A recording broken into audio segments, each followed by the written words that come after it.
In attesa che anche l'Italia recepisca la direttiva Case Green, la scadenza del 29 maggio non è stata rispettata, ma il nostro paese è in buona compagnia in Europa, sono le norme introdotte con la direttiva EPBD 3 ad essere diventate legge lo scorso 3 giugno, con l'entrata in vigore del decreto requisiti minimi. Il tema dell'efficientamento energetico nelle abitazioni viene così adottato in maniera ben più massiccia rispetto alla precedente normativa risalente al 2015, la cosiddetta legge 10, con importanti modifiche operative per progettisti e certificatori. Ci sono diverse modifiche diciamo, nelle modalità di calcolo, sono introdotti alcuni requisiti,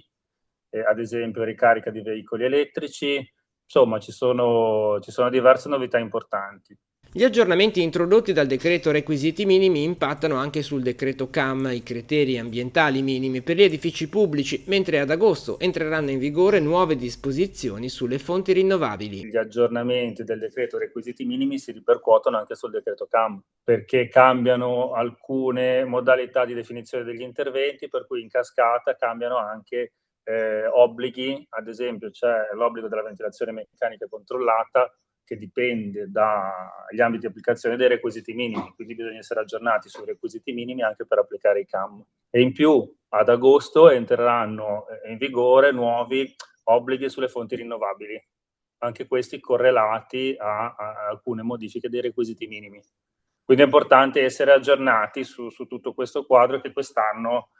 diciamo ha fatto un grosso passo avanti. Per illustrare i nuovi standard progettuali, l'Istituto Clima Liguria, ANIT, l'Ordine degli Ingegneri e quello degli Architetti hanno organizzato un seminario formativo gratuito che si svolgerà giovedì pomeriggio nella sede dell'Ordine degli Ingegneri in Piazza della Vittoria a Genova. Ci sono ancora pochi posti disponibili e abbiamo il piacere di invitare l'ingegnere Giorgio Galbusera di ANIT,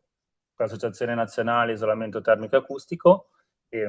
diciamo, faremo noi un piccolo intervento introduttivo, poi daremo la parola a Giorgio, approfondiremo diciamo, in dettaglio tutte queste novità, in particolare diciamo, a livello dei professionisti, a livello progettuale.